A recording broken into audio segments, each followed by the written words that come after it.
Hi, I'm Helen, and one of the things that I do a lot is look at yarn. There are different ways that yarn is tied, and it's important to know how your skein is tied so that you can address it properly.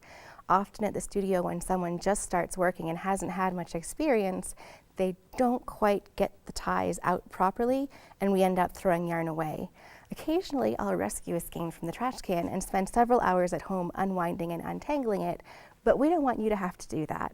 So let's talk about how to wind a skein of figure-8 tied yarn.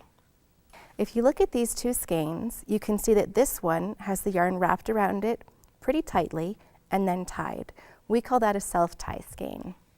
This one doesn't have such a nice, easy area to look at, but it does have a tie as well. It's just more loosely tied. This one is the figure-8 skein that we're talking about now. So with the figure-8 skein, you'll start off the same way by opening the skein itself and giving it a few snaps before putting it on the swift.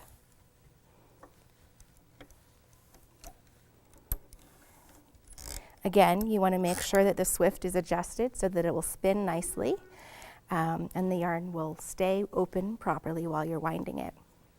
Once you've got the yarn on, you want to find the tie. The first step, of course, is to cut the knot. And then comes the most important part.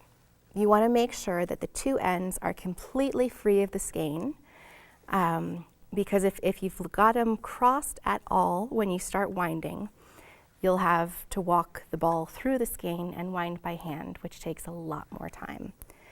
So you want to find the point where the yarn passes through the skein and make sure to pull it cleanly through. And you can see that right now I've got both ends coming through the back, so they're not properly freed. If you do it right, you'll end up with two completely clear ends, and you'll be ready to start winding. I usually go around once or twice before I start winding, just to make sure it really is completely clear, because this is the time to fix any mistakes. Once it's on the ball winder, you've got to live with it. The next step is to wind the yarn through the pigtail and then around the ball winder a few times and tuck the end in and start winding. Oop, I've got a knot. Let's fix that. That's what happens if you unwind it a little bit, but it's just slip knots, so it's easy to pull out. Okay. Then you wind the yarn.